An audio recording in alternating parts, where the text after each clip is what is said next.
লক্ষ্য রাখতে হবে।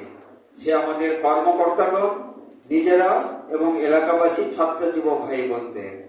এই জন্য লক্ষ্যটিকে আগে স্থির রাখতে হবে যে আমরা সবাই মানুষ হতে চাই। মানুষ হওয়ার আগে নিজেকে মানুষ হতে হবে। যার জন্য স্বামীজি বলছেন বি অ্যান্ড মেক, আগে হও তারপর গঠন করো। সেই মানুষ হওয়ার লক্ষ্যে আমাদের কিন্তু আজকের এই যুব সম্মেলন হচ্ছে। স্বামীজি কেমন মানুষ চেয়েছেন? স্বামীজি বলছেন মানুষ চাই, মানুষ চাই, আর সব হইয়া যাইবে। বীর্যবান, সম্পূর্ণ অকপট, তেজস্বী, বিশ্বাসী যুবকের প্রয়োজন। তাহলে এই কথাগুলোর অর্থ নিশ্চয়ই আমরা অনুভব করতে পারি, মানেটাও জানি। শুধু ব্যবহারিক জীবনে আমাদের প্রয়োগ করতে হবে।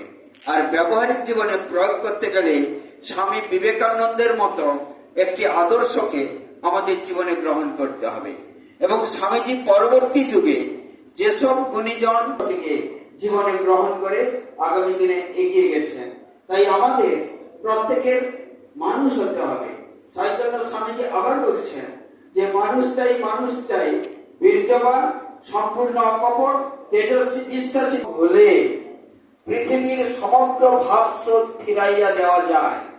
তাহলে 100 যুবক আজকে আমাদের এখানে আছে, তরুণ তরুণী, একই কথা। সবাই কিন্তু আমরা জীবনে ঠিক মতো গ্রহণ করতে পারি এবং ব্যবহারিক জীবনে